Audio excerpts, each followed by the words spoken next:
নমস্কার, কেমন আছো বন্ধুরা? আমি তো খুব ভালো আছি। তো আজ সকালে একটু খারাপ হয়ে গিয়েছিলাম। রেগে আমি তো পুরো আগুনই হয়ে গেছিলাম যখন দেখলাম বাজারের ব্যাগে বড় একটা কাতলা মাছ বড়মশাই বাজার থেকে নিয়ে এসেছে। না কেটে কুটেও নিয়ে আসেনি। তো তাহলে মাছটা কাটতে হবে, তারপরে তো রান্না করতে হবে। তো আমি তো পুরো বলেই দিলাম, না আমি মাছ কাটতে পারবো না রান্না করতে পারবো। বড়মশাই তখন বলল, ঠিক আছে বাবা, শান্ত হও।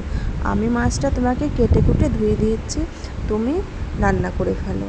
আমি বললাম ঠিক আছে। তো বড়মশাই মাছটা সুন্দর করে কেটে কুটে ধুয়ে ফেললো। আমি এবার মাছটা রান্না করব। তো এখানে আমি পুরো সিম্পলভাবে মাছটি রান্না করব। আলু, বেগুন ও পটল কেটে নিয়েছি, মাছটাও ভেজে নিয়েছি। মশলাগুলো দিয়ে এবার আমি সবজিটা কষিয়ে নেব। লঙ্কা ফাটিয়ে দিয়েছি, হলুদ ও লঙ্কার গুঁড়ো সামান্য দিয়েছি। কষানো হয়ে গেছে, পরিমাণ মতো ঝোলও দিয়ে দিয়েছি। কিছুক্ষণ ঝোল ফুটে যাওয়ার পরে মাছগুলো এবার আমি দিয়ে দিব। মাছ দিয়ে আবারও কিছুক্ষণ রান্না করে নেব। একটা টমেটো কেটে দিয়েছি, তারপর পরক্ষণেই আমি জিরে বাটা দিয়ে দিলাম। জিরে বাটা দিয়ে কিছুক্ষণ ফুটিয়ে নিয়ে ধনেপাতা কুচি দিয়ে রান্নাটা আমি শেষ করব।